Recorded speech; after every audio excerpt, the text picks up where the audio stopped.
Merci Christophe Prémat. La parole est à Claude Sturny.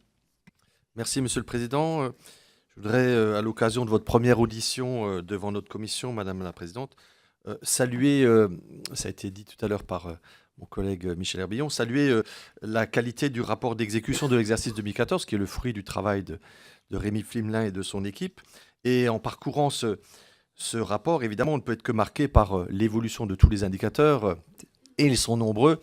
Donc, il y a du travail qui va dans le bon sens. Et évidemment, j'imagine que vous allez pouvoir vous appuyer sur cela. Alors, page 39, il y a quelque chose qui m'interpelle et qui m'a interpellé dans le passé également. C'est finalement les indices de satisfaction. Quand on lit cela, on se dit, bon, ben, les indices sont bons, ils sont même parfois en progression, et en même temps, ça ne se traduit pas toujours par une progression de l'audience. Donc, comment vous ferez le lien entre cela, satisfaire des personnes et poursuivre la satisfaction des personnes qui sont déjà devant les écrans de France Télévisions, et puis en même temps en conquérir d'autres publics.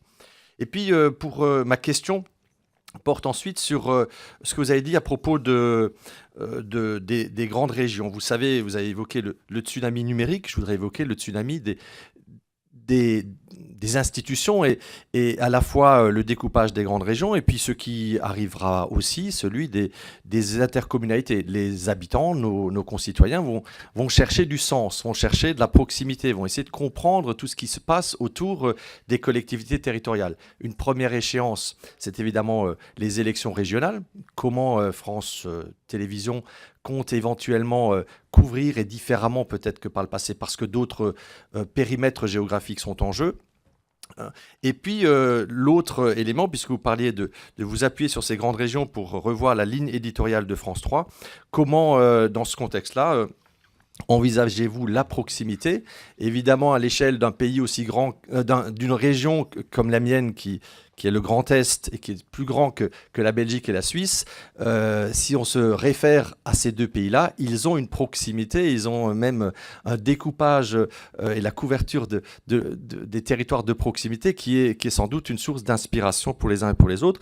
Et puis, j'ajoute, pour prendre l'exemple de ces deux pays, de l'impact des langues et cultures régionales, puisque ces pays-là savent aussi traiter la diversité linguistique. En ce qui nous concerne, il s'agit de savoir faire une place aux langues et cultures régionales.